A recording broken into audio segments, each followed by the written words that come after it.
आप सबको जय मसीह की। मैं परमेश्वर का धन्यवाद देता हूं आज की सुबह दिखाने के लिए। एक और दिन परमेश्वर ने हम सबके जीवन में जोड़ दिया। हम परमेश्वर को कोटि कोटि धन्यवाद दें। एक नया संदेश लेकर मैं पास्टर राज मैसी आपके सम्मुख उपस्थित हूं और आप देख रहे हैं मेरा यूट्यूब चैनल जिसका नाम है ब्रदर राज मैसी। मैं आपसे निवेदन करता हूं मेरे इस चैनल को सब्सक्राइब करें, बेल आइकन को दबाएं ताकि नोटिफिकेशन आपके पास पहुंचे। नया वीडियो, नई जानकारी बिना व्यवधान, बिना रुकावट आपके पास पहुंच जाए। मेरे वीडियोस को लाइक कीजिए और शेयर कीजिए और कमेंट्स बॉक्स में आकर मुझसे ज़रूर बातचीत कीजिए। Praise the Lord. आज का संदेश जो है वो उपवास के विषय में है। जैसे कि आपने थंबनेल में देख लिया होगा, अनोखा एक उपवास है। ऐसा उपवास हुआ क्या कि मेरे पास कल एक कॉल आई। एक भाई थे, तो उन्होंने मुझसे बात की और कहा कि सर मेरे लिए आप प्रार्थना कर सकते हैं। मैंने कहा कर सकते हैं नहीं, मैं प्रार्थना करूंगा क्योंकि ये मेरा काम है। बताइए क्या टॉपिक है आपका। उन्होंने कहा कि मैं आज से एक उपवास रख रहा हूँ क्योंकि कल मंडे था, तो कहेंगे मैं आज से 6 दिन का उपवास रख रहा हूँ और आप मेरे लिए प्रार्थना करें। मैंने कहा ठीक है। तो उन्होंने कहा रुकिए, मुझे आपको कुछ बताना है। मैंने कहा हाँ बताइए। कि उन्होंने कहा कि मैंने आपकी एक वीडियो देखी थी, आपने उसमें बताया था कि अगर हम अपनी गलत आदतों को छोड़ना चाहते हैं तो हम इस तरह से उपवास रखते हैं। पहले मंडे को छोड़ दें, फिर अगले हफ्ते ट्यूसडे को छोड़ दें, फिर अगले हफ्ते मंडे ट्यूसडे वेडनेसडे को छोड़ दें। तो इस तरह आपने बताया था। ये बहुत लंबा प्रोसीजर है, लेकिन मैंने ये सोचा है कि मैं पूरे 6 दिन ये उपवास रखूँगा। लेकिन आपको मैं बताना चाहता हूँ ये उपवास क्या है। ये उपवास है क्योंकि मुझे ना गाली देने की आदत है। एक छोटी सी गाली है जो हमेशा मेरे मुंह में रहती है। मैं इसका उपवास रख रहा हूँ पूरे 6 दिन के लिए। मैंने कहा ठीक है। मैंने उनसे नहीं पूछा कि कौन सी गाली आपके मुंह में रहती है, लेकिन फिर भी उन्होंने वो बताया। उस गाली को देख कर उन्होंने बताया, फिर सॉरी भी बोला। और वो साधारण सी गाली है, सबके ज़्यादातर लोगों के मुंह पे वही रहती है। चाहे बस लेट हो जाए, चाहे टायर पंचर हो जाए, तो वही गाली मुंह से निकलती है। जैसे हम जैसे कि वाइफ का जो भाई होता है उसको। तो ये गाली उनकी जो है एक तकिया कलाम की तरह थी। तो उन्होंने कहा कि सर मेरे लिए प्रार्थना कर दीजिए और मैं 6 दिन के लिए ये उपवास रख रहा हूँ कि 6 दिन मेरे मुंह से ये गाली ना निकले। मैंने कहा ठीक है। फिर मैंने उनके लिए प्रार्थना की और फिर उनसे कहा कि 6 दिन के बाद संडे को मुझे फ़ोन करके बताना कि कैसा रहा आपका ये उपवास। मैंने कहा ठीक है। उन्होंने कहा ठीक है, सॉरी। तो फिर मैंने उनके लिए प्रार्थना की। तो ये बहुत अच्छा मेरे को एक टॉपिक मिला। मैंने कहा मैं आपके साथ शेयर करूंगा क्योंकि ये एक अनोखा उपवास है। इसके ऊपर बातचीत करेंगे और देखेंगे, वचन से भी देखेंगे इस बात को कि परमेश्वर का वचन हमें क्या बताता है। Praise the Lord. तो बने रहिए मेरे साथ, पूरा संदेश सुनिए और इसे शेयर कीजिए ताकि और भी लोग इस खास बात को जानें और ऐसे उपवास रखने का प्रयास करें। ट्रू प्रश्न में आज का सवाल है, आपको बताना बहुत आसान सवाल है। आपको बताना है कि बहेतु और भगोड़ा कौन था। बहेतु और भगोड़ा किसको कहा था परमेश्वर ने। जानते हैं तो कमेंट्स में लिख दीजिए, नहीं तो डिस्क्रिप्शन में आपको इस सवाल का जवाब मिल जाएगा। आइए एक छोटी सी प्रार्थना करते हैं, उसके बाद आज के वचन में चलेंगे। प्रभु जी मैं धन्यवाद देता हूँ आज की सुबह दिखाने के लिए और विनती करता हूँ प्रभु आज के वचन को भी शेयर करने मेरी मदद सहायता कर। मेरे होठों को, मेरे दिलो दिमाग को छूकर ब्लेस कर। मेरी आत्मा, मेरा शरीर तेरे ही कब्जे में रहे ताकि बोलने वाला मनुष्य नहीं मिलके तेरा आत्मा हो। जो भी गुड़ भेद की बातें आज के वचन में छिपी हैं प्रभु, वो हम पे प्रकट करना ताकि हम उन बातों को जाने और उन्हीं के अनुसार अपने जीवनों को व्यतीत करने वाले बन सकें। जितने भी लोग इस वचन को देख रहे हैं, सुन रहे हैं, उन सब पर मैं तेरी आशीष बोलता हूँ प्रभु। हर एक को आशीषित कर। हर एक की रोग, बीमारी, चिंता, परेशानियों को, दुख तकलीफों को, लड़ाई झगड़ों को, मनमुटाव, बांझपन, कर्जा, नशा, बेरोजगारी, कमी घटियाँ, बुरी बीमारी, तलाक की समस्याएं हर एक घर से दूर कर दे प्रभु जी। और जो लोग खो गए हैं प्रभु, उन्हें भी अपनी निगरानी में उनके घरों तक पहुँचा ताकि वो घर भी खुशी से भर जाए। धन्यवाद देता हूँ प्रभु, तूने मेरी प्रार्थना को सुन लिया। प्रभु यीशु नासरी के नाम से मांगता हूँ, आमीन। Praise the Lord. तो आइए आज के संदेश को शुरू करेंगे। संदेश है ये कैसा उपवास। एक अनोखा उपवास है जो मेरे को एक भाई ने बताया, लेकिन उस पर मैं एक वीडियो बना चुका हूँ। लेकिन मेरा तरीका कुछ दूसरा था कि मंडे को आपने एक आदत को छोड़ा है, पूरे दिन आपने गाली नहीं दी। उसके बाद अगले हफ्ते 2 दिन आप गाली नहीं देंगे, सोमवार मंगलवार। फिर उससे अगले हफ्ते 3 दिन, सोम मंगल बुध। फिर उससे अगले हफ्ते 4 दिन, सोम मंगल बुध वीर। तो ये तो मेरा तरीका था, मैंने ये बताया। लेकिन इन भाई ने जब मुझे कॉल किया तो उन्होंने कहा मैं तो सीधे ही 6 दिन का उपवास रख रहा हूँ। तो ये एक अनोखा उपवास है। मैं आपको बता दूं कि बाइबल में भी एक ऐसा उपवास रखा गया है जो अलग ही तरह का उपवास था। आइए उस वचन को हम देखेंगे। वो है प्रेरितों के काम की पुस्तक है 23 अध्याय और उसका 12 पद।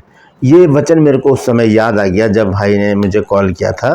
प्रेरितों के काम 23 अध्याय और उसका 12 पद। देखिए लिखा है, जब दिन हुआ तो यहूदियों ने एका किया और शपथ खाई कि जब तक हम पौलुस को मार न डालें तब तक खाएं या पिएं तो हम पर धिक्कार है। ये उपवास रख रहे हैं पौलुस को मारने के लिए। ये अलग तरीके का उपवास है।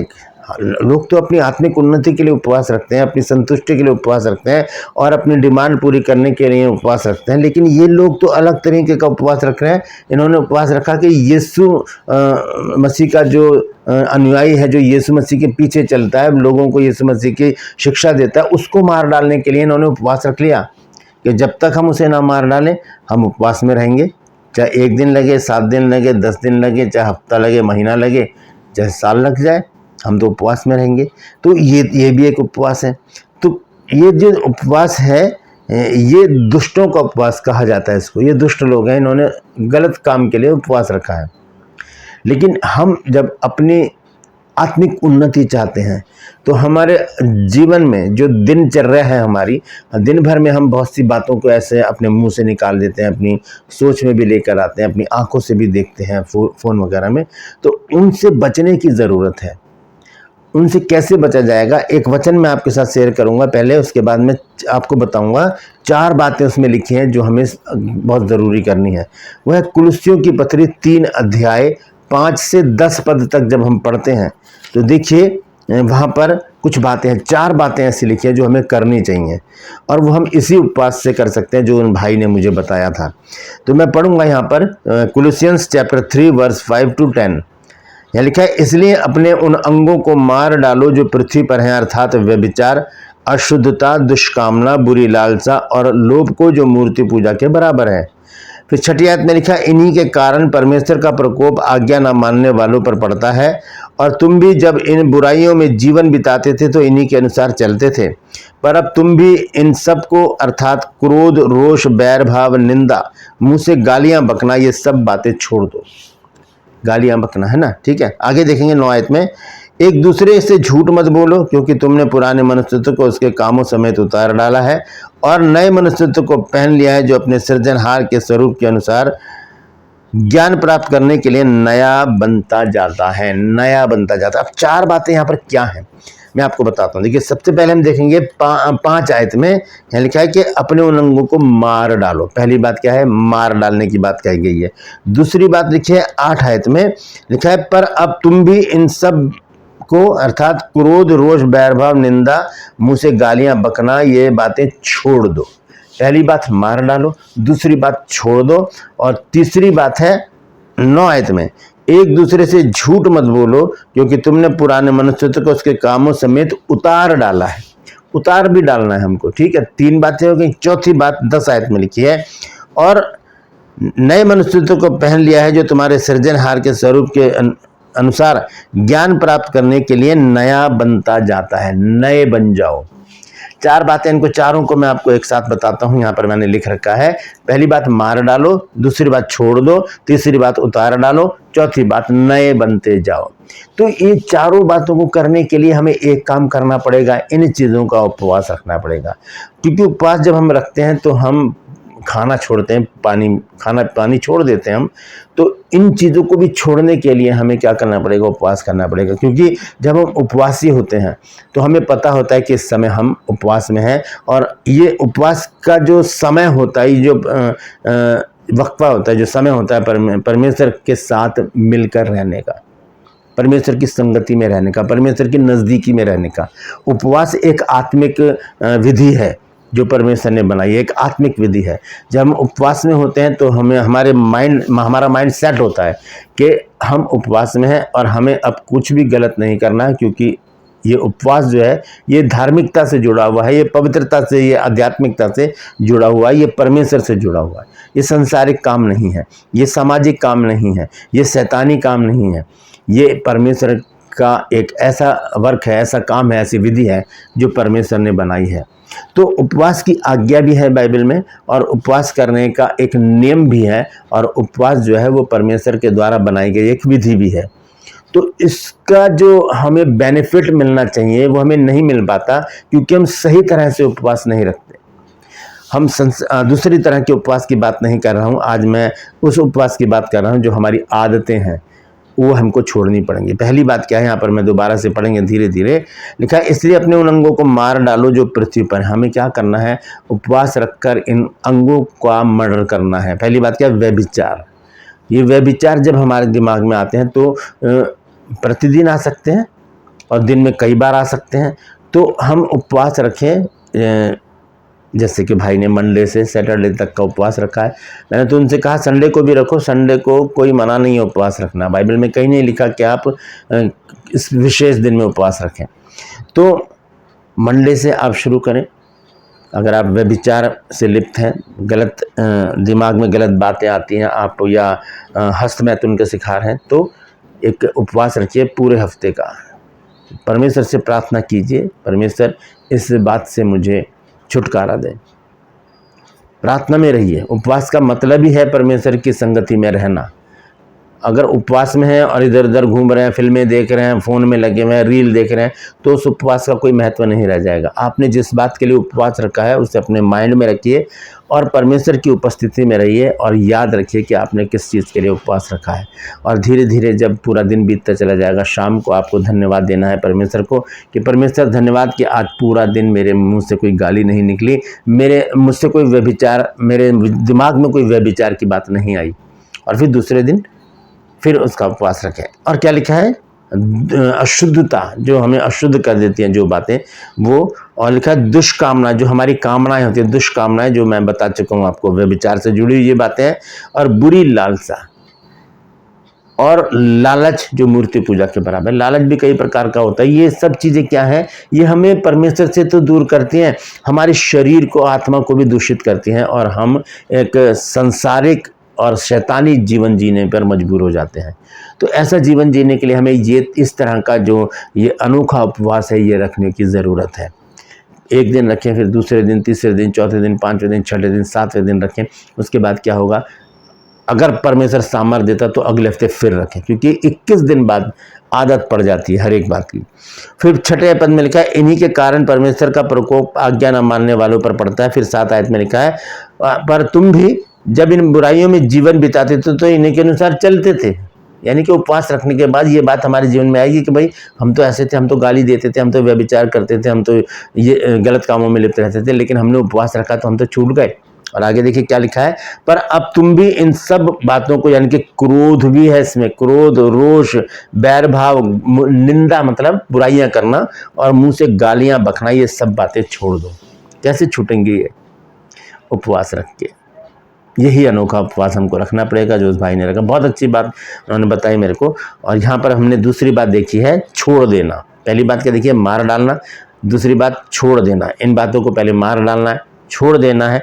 और फिर लिखा है एक दूसरे से झूठ मत बोलो क्योंकि तुमने पुराने मनुष्य को उसके कामों समेत उतार डालना। ये सारे लबादे जो हमने डाल रखे हैं, इन सबको उतारना पड़ेगा। गाली देना, व्यभिचार करना, दुष्कामना करना, अशुद्धता करना, और बहुत सारी बातें जो यहाँ पर हमने पढ़ी हैं, बैर भाव, निंदा, है ना। तो ये चीज़ हमको उतारनी पड़ेंगी। यीशु मसीह ने एक व्यक्ति को जब बुलाया कि वो अंधा भिखारी था, जो वो पुकार कर कह रहा था कि हे यीशु दाऊद की संतान, मुझ पर दया कर। यीशु मसीह रुक गया, उससे कहा कि उसे बुलाओ। और जब वो जा रहा था यीशु मसीह के पास, तो उसने अपना लबादा उतार दिया जो उसने पहन रखा था, और शीघ्र उठकर यीशु मसीह के पास दौड़ गया। तो हमें भी ये सारी चीज़ों का लबादा जो हमने ओढ़े रखा है इतने वर्षों से, इतने दिनों से, इसे उतारना पड़ेगा, नहीं तो हमारी आत्मिकता जो है वो खराब होगी। हम आत्मिक नहीं बन पाएंगे, हम संसारिक रहेंगे, हम शैतान के कब्जे में रहेंगे, और शैतान अपनी डुगडुगी पर हमको नचाएगा। और आखिर में देखिए क्या लिखा है 10 आयत में, और नए मनुष्यत्व को पहन लिया है जो तो अपने सृजनहार के स्वरूप के अनुसार ज्ञान प्राप्त करने के लिए नया बनता जाता है। इस उपवास के बाद हम नए बन जाएंगे। जाएंगे, हम नए बन जाएंगे। तो यहाँ पर 4 बातें मैंने आपको बताई हैं। पहली बात है मार डालना है इन बातों को, दूसरी बात छोड़ देना है, तीसरी बात उतार डालना है, और चौथी और अंतिम बात हमें नया बनता जाना है। कैसे बनेंगे?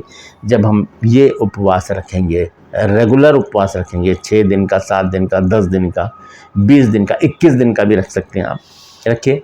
और परमेश्वर क्या करेगा? इन सारी आदतों से हमें छुटकारा देगा। Praise the Lord.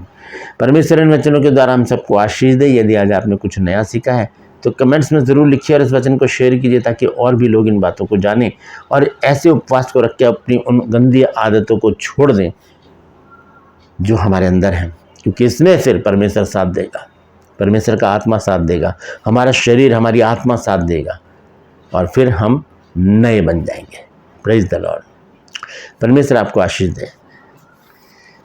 True purse में आज का सवाल है, आपको बताना है कि बहेतु और भगोड़ा कौन था, किसको कहा था परमेश्वर ने?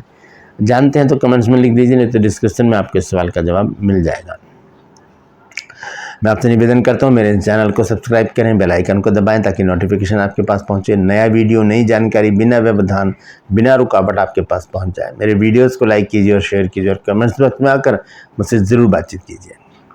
आज के लिए बस इतना ही। फिर मिलूंगा एक नए संदेश के साथ, एक नया वीडियो लेकर। तब तक के लिए मुझे इजाज़त दीजिए, लेकिन अपना और अपनों का ख्याल रखिए और ये उपवास रखकर ट्राई कीजिए अपनी लाइफ को सुनहरा और अच्छा बनाने की। Praise the Lord. परमेश्वर आप सबको आशीष दे।